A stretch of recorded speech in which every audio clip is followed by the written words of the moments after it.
Aouja va causer. Aouja, il est venu.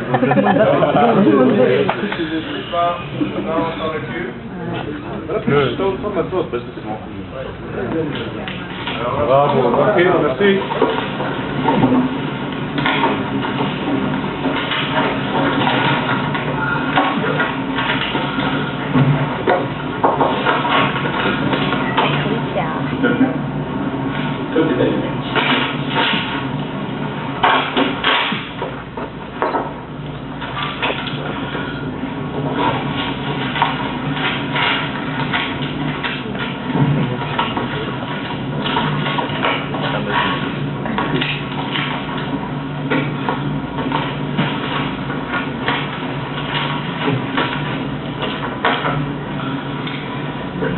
Donc, avant la pause, les conseils des appelants ont demandé que le tribunal évalue la preuve au dossier et rende une décision sans avoir attendu les témoignages des appelants.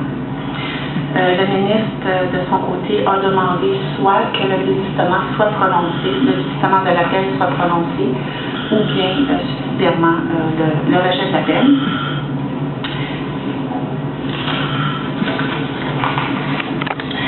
Les appelants étaient dûment convoqués ce matin pour procéder à l'audience de leur appel.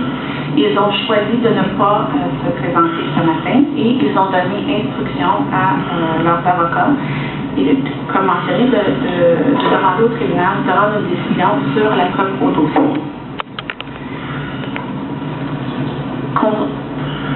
Le ministre a, pour ce qui est de la demande du ministre de prononcer le désistement de l'appel, le tribunal réfère au paragraphe 168.1 de la loi sur l'immigration et la protection des réfugiés, qui est le test qui doit être appliqué lorsque on prononce le désistement. Donc, je vais le lire. Chacune des sections peut prononcer le désistement dans l'affaire dont elle est saisie si elle estime que l'intéressé omet de poursuivre l'affaire, notamment par défaut de comparution, de fournir les renseignements qu'elle peut requérir ou de donner suite à ses demandes de communication.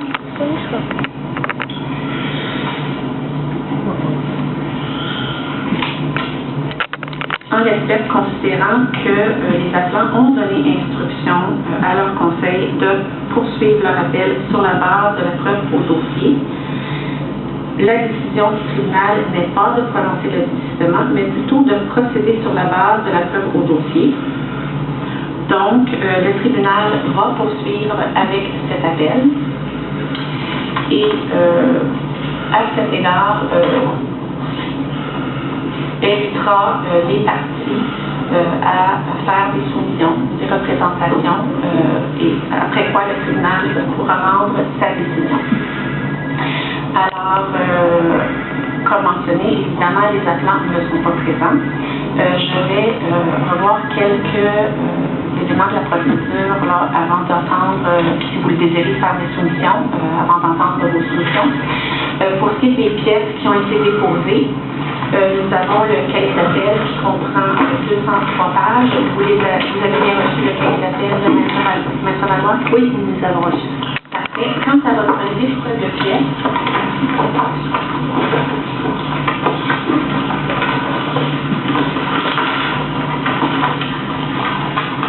vous avez déposé un total de 32 pièces, c'est bien ça? 35. J'ai 32. Il y a une troisième page de pièces. J'ai juste 2 pages de pièces. C'est des documents qui se trouvaient sur le CD-ROM. Je pourrais en faire un peu plus. Ah, ok, donc c'est des documents qui sont juste vérifier le CD-ROM et la clé USB. Bon, pour ce qui est des pièces qui s'échelonnent, la pièce 15 et suivante, donc si je comprends bien, 33, 34, 35, ce sont des éléments de preuve qui apparaissent sur le CD-ROM? C'est exact. Ok. Alors, étant donné que vos pièces 15, je vais dire A15, A35 ne sont pas déposées en conformité avec la règle 28. Je ne les accepterai pas en preuve. Maintenant, il y a aussi la question, tant la clé USB que le CD-ROM, on ne peut pas accepter aussi, on ne peut pas les accepter en preuve, puis c'est une question de sécurité du réseau, donc on ne peut pas introduire dans le réseau de la CISR dans le système informatique ces éléments de preuve. Alors, je vais vous les remettre. Ce qu'on vous a dit, c'est effectivement qu'il y avait des extraits de journaux télévisés qui ne peuvent pas être déployés autrement que par CD-ROM. OK. C'est pour ça qu'on avait choisi. Effectivement, j'ai vu que le greffe, vous avez écrit vous indiquant la problématique, mais la problématique demeure quand même avec le CD-ROM. Alors, je ne peux pas les accepter en preuve. Donc, les documents qui sont en preuve sont les pièces 101 à 114. Maître Sina, est-ce que vous avez reçu ces éléments de preuve? Oui, nous les avons. D'accord. Pour ce qui est des documents déposés par le ministre ici, nous avons reçu les pièces A1 à A6. Est-ce que vous les avez bien reçus, Maître Valois? Oui, on les a reçus. Merci. Concernant encore les pièces, simplement, je sais que le greffe, vous avez dit qu'il manquait certaines pages dans votre liste de pièces. J'ai constaté que la page 4 était la même que la page 10 quand j'ai vu. OK?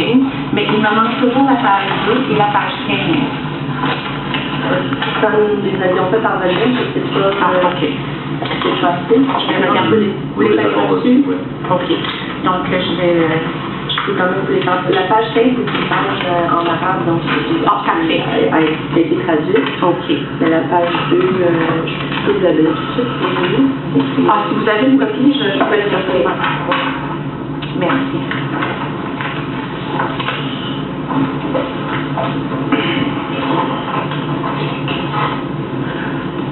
OK. Donc, je n'avais pas reçu de liste de témoins. Donc, il n'y avait pas d'autres témoins sur ces dossiers. Et celle que le greffe vous avait envoyée, c'est vraiment réitéré que, étant donné qu'il y a 2 enfants mineurs, deux athlètes mineurs, la représentante désignée, c'était la mère qui avait été nommée la représentante désignée.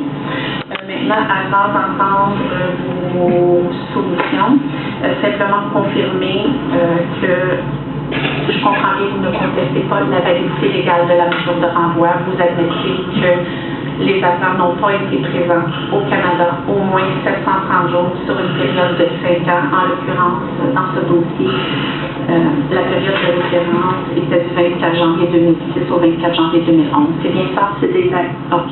Donc, vous allez vous demandez au tribunal de considérer le motif d'ordre humanitaire. C'est exact. Merci. Et pour ce qui est